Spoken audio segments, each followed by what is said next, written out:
আমরা ওই দিন যেটা এক্সপেরিয়েন্স করছি, যখন মবটার সংখ্যা এত বেশি ছিল, আমাদের কন্ট্রোল করাটা যখন ডিফিকাল্ট হয়ে যাচ্ছিল, তখন আমাদের মাথায় আসছে যে থানা একটা গুরুত্বপূর্ণ স্থাপনা।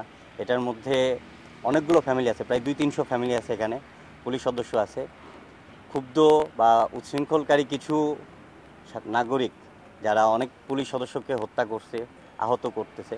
তা আমাদের কাছে এটা মনে হয়েছে যে আমাদেরকে পুলিশকে আগে বাঁচাইতে হবে, তাদেরকে রিফর্ম করে নতুন করে কাজ করার জন্য তাদেরকে সেভ করাটা আমার অত্যন্ত জরুরি।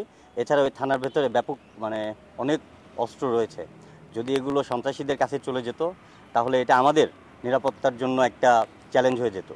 এই জন্যই আমাদের প্রথম কনসার্ন আসছে যে যেহেতু আমরা এখানে ডেপ্লয়েড ছিলাম, তো প্রথম কাজ হচ্ছে আমাদের এই থানাটাকে সেভ করা। বৃষ্টির দিনে আনন্দটা একটু বেশিই জমুক, আর আনন্দ আয়োজন মানেই চাষি সুগন্ধি চিনি গুঁড়া চাল।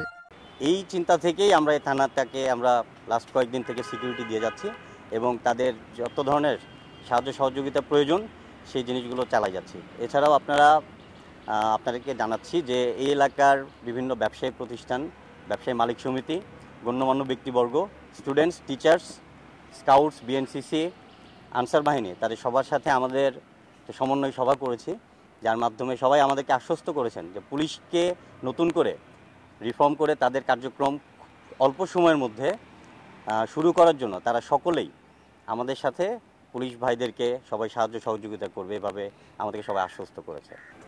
মহান রব্বুল আলামিনের ইচ্ছায় আমরা এখনও সুস্থ আছি, ভালো আছি। আর ধন্যবাদ দিব আমাদের সশস্ত্র বাহিনীর ভাইদেরকে। তারা নিজেদের জীবনকে বাজি রেখে আমাদের যে স্থাপনাগুলোকে, আমাদের পুলিশের সদস্যদেরকে ওনারা সেভ করেছেন। আমি আজীবন তাদের কাছে কৃতজ্ঞ। আজকে সশস্ত্র বাহিনীর ভাইরা এখানে আছেন, ওনাদের সহায়তায় ওনারা এলাকার যারা গণ্যমান্য ব্যক্তি আছে ওনাদের সাথে কথা বলেছেন। আমরাও বিভিন্নভাবে কথা বলার চেষ্টা করেছি। এখানে সশস্ত্র বাহিনীর ভাইরা তারা আপ্রাণ চেষ্টা করে এই থানাটা এবং এই স্থাপনা, এখানে দেখেছেন শুধু থানা না, এখানে একটা কমপ্লেক্স, এখানে অনেকে অফিসারদের ওয়াইফরা থাকে, পরিবার থাকে। তাছাড়া এই পাশে উইমেন পুলিশের একটা আছে, প্রতিষ্ঠান আছে। এছাড়াও আর অনেক স্থাপনা আছে কম্পাউন্ডের ভিতরে। এই গুরুত্বপূর্ণ স্থাপনাগুলোকে ওনারা সেভ করেছেন। এই জন্য আমি ভীষণ রকম কৃতজ্ঞ। পুরো পুলিশ বাহিনীর পক্ষ থেকে, আমার তেজগাঁ ডিভিশনের পক্ষ থেকে আমি ওনাদের কাছে কৃতজ্ঞ।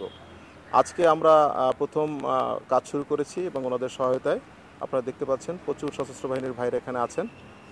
সকল স্থানীয় যারা তেজগাঁর যত জনগণ আছেন, যারা আমাদের যারা সম্মানিত যারা সিটিজেন আছেন, তাদের কাছে আমি রিকোয়েস্ট করব যে আপনারা তেজগাঁ থানায় আসেন। এখানে পরিস্থিতি অত্যন্ত ভালো। এখানে সকাল থেকে আমরা জিপি ওপেন করেছি এবং সামগ্রিক পুলিশিং যত কার্যক্রম এখন থেকে আমরা এখানে শুরু করব এবং সব ধরনের যে জনগণের যে সহায়তা, পুলিশি সহায়তা আমরা এখান থেকে প্রদান করব।